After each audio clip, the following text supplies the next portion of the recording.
अमेरिकी राष्ट्रपति Donald Trump अब तक टैरिफ का गेम तो खेल ही रहे थे और दुनिया भर में उन्होंने टैरिफ वॉर को छेड़ दिया था। अब उन्होंने वीज़ा वॉर भी शुरू कर दिया है। अमेरिकी राष्ट्रपति ट्रंप ने H-1B वीज़ा धारकों के लिए नया ऑर्डर जारी कर दिया है और इस आदेश के तहत हर नए H-1B वीज़ा आवेदक को अमेरिकी सरकार को सालाना $1 लाख करीब 88 लाख रुपए फीस देनी होगी। ऐसा नहीं है कि ये सब कुछ अचानक से हो रहा है, ये सब कुछ जो एक के बाद एक घटित हो रहा है डोनाल्ड ट्रंप के राजनीतिक वादों का हिस्सा है। राष्ट्रपति डोनाल्ड ट्रंप ने इलेक्शन के दौरान ही टैरिफ और अप्रवास को लेकर अपनी चिंता जाहिर की थी और उसी क्रम में वो लगातार ये फैसले कर रहे हैं। इस वीडियो में हम बहुत ही आसान शब्दों में पहले तो समझेंगे कि आखिरकार ये H-1 वीज़ा है क्या और इसको लेकर इतनी समस्या उत्पन्न क्यों हो रही हैं, आखिर इसको लेकर विवाद क्यों है। साथ ही हम ये भी समझने का प्रयास करेंगे कि आखिर इस फैसले के बाद भारतीयों को क्या नुकसान हो सकता है। इसके अलावा इस फैसले से जुड़े हुए विभिन्न पक्षों और विवादों की भी चर्चा करेंगे। सबसे पहले बहुत ही आसान भाषा में हम समझते हैं कि आखिरकार H-1 वीज़ा को लेकर विवाद क्यों है। ये तो हम जानते ही हैं कि दूसरे देश में अगर आप कुछ समय के लिए जाना चाहते हैं तो आपको वहाँ का वीज़ा लेना पड़ता है और दूसरा देश आपको वीज़ा जितने समय के लिए देता है आप उतने समय के लिए ही वहाँ रह सकते हैं। इस तरह से वीज़ा के माध्यम से कोई व्यक्ति दूसरे देश में जाकर कुछ समय तक रह सकता है। जहां तक अमेरिका की बात है तो अमेरिका में विदेशी नागरिक बहुत अधिक संख्या में रहते हैं और इसीलिए अमेरिकी सरकार ने बहुत सारी वीज़ा की कैटेगरीज बनाई हुई हैं और उन्हीं में से एक कैटेगरी है H-1B वीज़ा। इस वीज़ा के तहत अमेरिकी कंपनियां अपनी कंपनी में विदेशी नागरिकों को ला सकते हैं ताकि कंपनी की आवश्यकता के अनुसार कार्य किया जा सके। दरअसल अमेरिका में कंपनी के हिसाब से स्किल्ड वर्कर्स की कमी पाई जाती रही है, इसीलिए अमेरिकी सरकार ने कंपनियों से कहा कि आप H-1B वीज़ा के माध्यम से अपनी आवश्यकता के अनुसार विदेशों से वर्कर्स ला सकते हैं और उनसे कार्य करा सकते हैं और एक बार में H-1B वीज़ा की जो अवधि होगी वो 1 साल की रहेगी। जब यह वीज़ा की सुविधा लाई गई थी तब यह कहा गया था कि अमेरिकी कंपनियां उन्हीं वर्कर्स को लेकर आएं जो अमेरिका में उपलब्ध ना हो, लेकिन अमेरिकी सरकार का दावा है कि समय बीतने के साथ साथ इस वीज़ा का दुरुपयोग होने लगा है और अमेरिका की कुछ कंपनियां इस वीज़ा के माध्यम से विदेशों से कर्मचारी लाते हैं, विदेशों से वर्कर्स लाते हैं और कम वेतन में उनसे काम कराते हैं और इस वजह से अमेरिका में अमेरिकी लोगों का रोजगार कम हो जाता है। अब सवाल ये उठता है कि क्या इतनी अधिक फीस बढ़ाने से इससे अमेरिका में रोजगार बढ़ेगा, क्या इससे अमेरिका को फ़ायदा होगा? क्योंकि जहां पहले फीस सालाना 1500 से लेकर 2000 या लगभग $5000 की होती थी, वहीं अब इसकी फीस लगभग $1 लाख कर दी गई है। और मैं आपको बता दूं कि यह फीस सामान्य तौर पर बड़ी कंपनियां स्वयं पे कर देती हैं, जबकि छोटी कंपनियां अपने वर्कर्स से इस फीस को भरवाता है। अब दोनों ही कंडीशन में एक बात तो तय है कि अब बड़ी कंपनियां अपने विदेशी वर्कर्स की संख्या में कमी लाएंगी, साथ ही जो छोटी कंपनियां हैं वो जब वर्कर्स से इस फीस को भरने को कहेंगे तो वर्कर्स भी इस फीस को नहीं भर पाएंगे। इस तरह से विदेशी वर्कर्स में कमी आएगी। हालांकि बड़ी कंपनियां इस फीस को भी भरने में सक्षम होंगी, लेकिन इसके बाद भी इसमें कोई दो राय नहीं है कि इस फैसले के बाद विदेशों से आने वाले वर्कर्स में कमी आ जाएगी। तो ये था H-1B वीज़ा का पूरा मामला और उम्मीद है कि आप इसको समझ गए होंगे।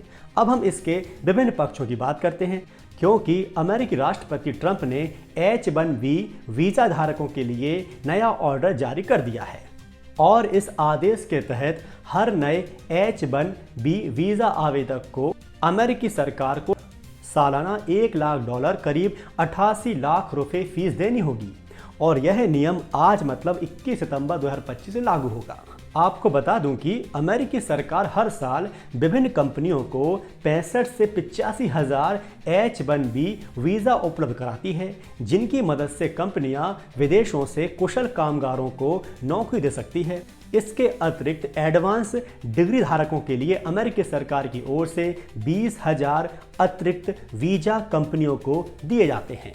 इस आदेश के बाद से ही दुनिया भर में खलबली मची हुई है और मुख्य रूप से भारतीयों के लिए ये परेशानी का सबब बन रहा है। इसके बाद व्हाइट हाउस की तरफ से साफ किया गया है कि यह कोई सालाना फीस नहीं है, यह सिर्फ एक बार ली जाने वाली फीस है। साथ ही यह फीस पहली बार अगले H-1B वीज़ा लॉटरी साइकिल में लागू होगी। यह भी साफ किया गया है कि जिनके पास पहले से H-1B वीज़ा है और जो इस समय अमेरिका से बाहर हैं, उनसे देश में दोबारा आने पर $1 लाख नहीं लिया जाएगा। कुल मिलाकर यह फैसला उन लाखों भारतीय पेशेवरों को सीधे प्रभावित करेगा जो अमेरिका में काम करने का सपना देखते हैं। US citizenship and immigration services के आंकड़ों के अनुसार वित्त वर्ष 2024 में मंजूर किए गए कुल H-1B वीज़ा में 71% लाभार्थी भारत के हैं, जबकि चीन 11.7% के साथ दूसरे स्थान पर था। यानी इस नियम का सबसे ज़्यादा असर भारतीयों पर पड़ सकता है। वहीं भारत के विदेश मंत्रालय ने इस फैसले पर प्रतिक्रिया देते हुए कहा है कि सरकार ने H-1B वीज़ा प्रोग्राम के लिए प्रस्तावित पाबंदियों से जुड़ी खबरें देखी हैं। इस कदम के पूरे असर को अभी समझने की कोशिश की जा रही है। विदेश मंत्रालय के मुताबिक इस फैसले के मानवीय पहलू पर भी असर देखने को मिलेंगे, क्योंकि इससे कई परिवारों की मुश्किलें बढ़ेंगी। बयान में कहा गया है कि सरकार को उम्मीद है कि अमेरिकी प्रशासन इन परेशानियों का उचित समाधान निकालेगा। जैसा कि मैंने बताया, H-1B वीज़ा में भारत की हिस्सेदारी लगभग 71% है। ऐसे में यह भारत के लिए बहुत बड़ा मुद्दा है। भारतीय इंजीनियर, डॉक्टर, डेटा साइंटिस्ट और तकनीकी विशेषज्ञ दुनिया भर में अपनी काबिलियत के लिए पहचाने जाते हैं। H-1B वीज़ा लंबे समय से उनके लिए अमेरिका में काम करने का सबसे अहम जरिया रहा है। आंकड़े बताते हैं कि भारत से गए पेशेवर अमेरिका की इनोवेशन और स्टार्टअप इकोसिस्टम की रीढ़ हैं। वहीं दूसरी ओर ट्रंप ने इस आदेश पर साइन करते हुए कहा कि मुझे लगता है कि अमेरिकी तकनीकी कंपनियां इससे बेहद खुश होंगी। वहीं अमेरिकी वाणिज्य मंत्री हॉवर्ड लटनिक ने कहा, अब कंपनियों को तय करना होगा कि क्या किसी विदेशी इंजीनियर को लाने के लिए $1 लाख देना व्यावसायिक रूप से सही है या नहीं, और यदि नहीं है तो उन्हें वापस भेज दो और एक अमेरिकी नागरिक को काम पर रख लो। वाणिज्य मंत्री का ये सेंटेंस बहुत कुछ स्पष्ट करता है, जो मैं पहले आपको बता चुका हूँ। वहीं ग्लोबल ट्रेड रिसर्च इनिशिएटिव के प्रमुख अजय श्रीवास्तव इस फैसले को मनमाना मानते हैं। उनका कहना है कि इसका असर लगभग पाबंदी जैसा होगा। हमारे लोग वहां सिर्फ मौज मस्ती करने नहीं जाते, बल्कि वहां की तकनीक और प्रणाली को आगे बढ़ाते हैं। नुकसान भारत को तो होगा ही, लेकिन सबसे बड़ा नुकसान अमेरिका को होगा और थोड़े समय बाद अमेरिका को यह समझ भी आ जाएगा। उनका कहना है कि भारतीय आईटी कंपनियां पहले से ही अमेरिका में 50 से 80% स्थानीय लोगों को नौकरी देती हैं। ऐसे में इस फैसले से नई नौकरियां ज़्यादा नहीं बढ़ेंगी। उनके अनुसार यह कदम दिखावे के लिए है, असल फायदा किसी को नहीं होगा। उल्टा भारतीयों को ऑन साइट नौकरी पर रखना अमेरिकी नागरिकों की तुलना में कहीं ज़्यादा महंगा साबित होगा। खैर, ये तो आने वाला वक्त बताएगा कि अमेरिका या भारत दोनों में से इसका किसको नुकसान होने वाला है। अब हम बात करते हैं कि भारतीय कंपनियों पर इसका क्या असर होगा। भारतीय आईटी बीपीएम इंडस्ट्री के व्यापार संगठन नेस्कॉम ने इस आदेश पर गहरी चिंता जताई है।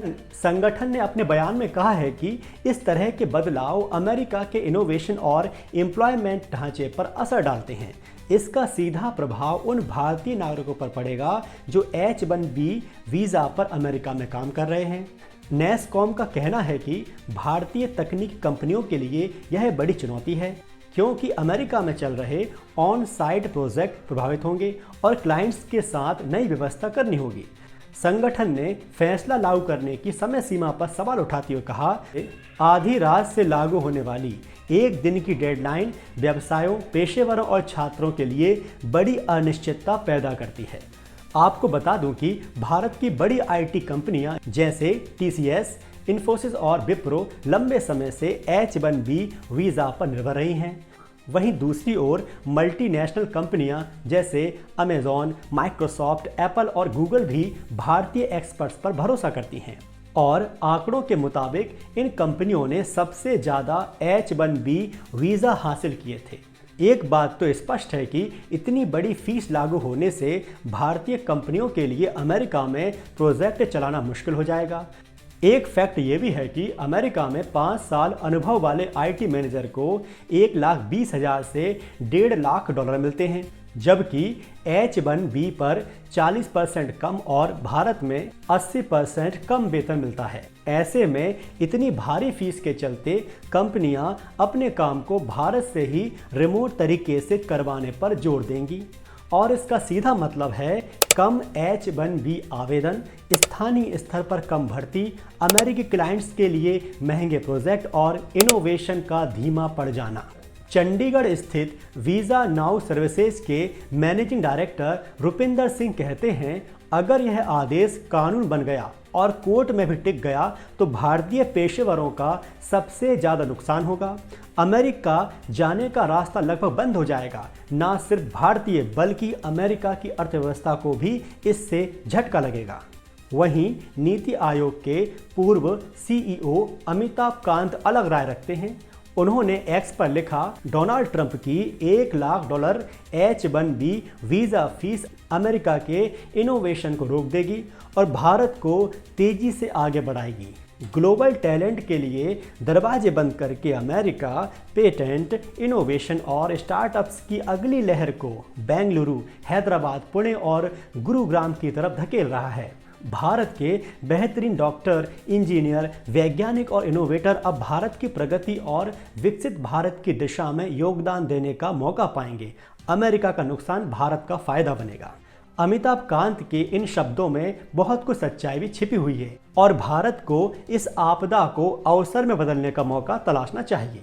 ये तो बात हो गई भारत के पक्ष की। अब समझते हैं कि अमेरिका के एक्सपर्ट्स इसको लेकर क्या कह रहे हैं। दरअसल H-1B वीज़ा पर ट्रंप प्रशासन के इस बड़े फैसले ने अमेरिकी एक्सपर्ट्स को भी चिंता में डाल दिया है।